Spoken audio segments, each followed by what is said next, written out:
Go to Patrick in Rockwell, Texas, listening on 910 AM Guadalupe Radio. Patrick, you are on with Tom Nash. Hi, guys. How Hi. you doing? Hi. My question's about the Eucharist and its application to the Protestant churches. Given Christ's command that you had to receive the Eucharist or you're not going to have life within you, is there a route for Protestants to seek salvation if they don't use the Eucharist? And, even if they're like Lutheran and they're almost there, but they're not quite there. So that's the question. Sure. Well, Patrick, the church is clear that there's a possibility that they could be saved. And with regard to our Lord's words in John 6 about if you do not eat the flesh and blood of the Son of Man, you do not have any life in you.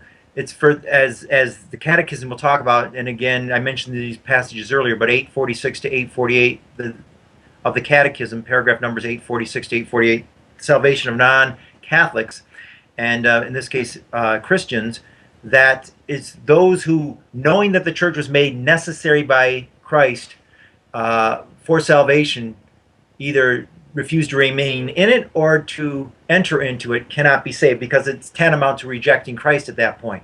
So it is possible. Do you talk about a Eucharist by desire and that kind of thing? That'd be speculative theology, but similar to baptism by desire for non-Christians, one might argue that we should never fall into religious indifference. We should encourage people to come into full communion, and yet also recognize that God has the last call, so that yes, there is a possibility, but we do all we can to, out of love, to share the fullness of the gospel. And I'd encourage you to check the Catechism for further.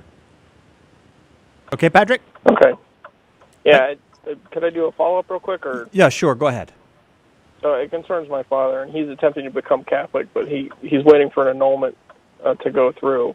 And I'm just, can he receive the Eucharist before he comes in, or he really wants to get the Eucharist? That's part okay. Well, he can actually expedite the process if he's willing to live as brother and sister. He could expedite the process of becoming Catholic, and as well as remaining living as brother and sister. No conjugal intimacy until the annulment process is taken care of. That way, he could expedite that process. So if he's doing that, actually at the point until he gets the annulment, though, he could not receive the Eucharist because it's the public contact, and so he could receive it privately, but not at a mass if he would talk to pastor, because this goes back to Canon 915, and it would still be the public reality of the first marriage, and so if he talked to a pastor, he could potentially receive it privately. If he talked to him and said, I'm living as brother and sister, but not publicly until the annulment comes through, to avoid giving scandal.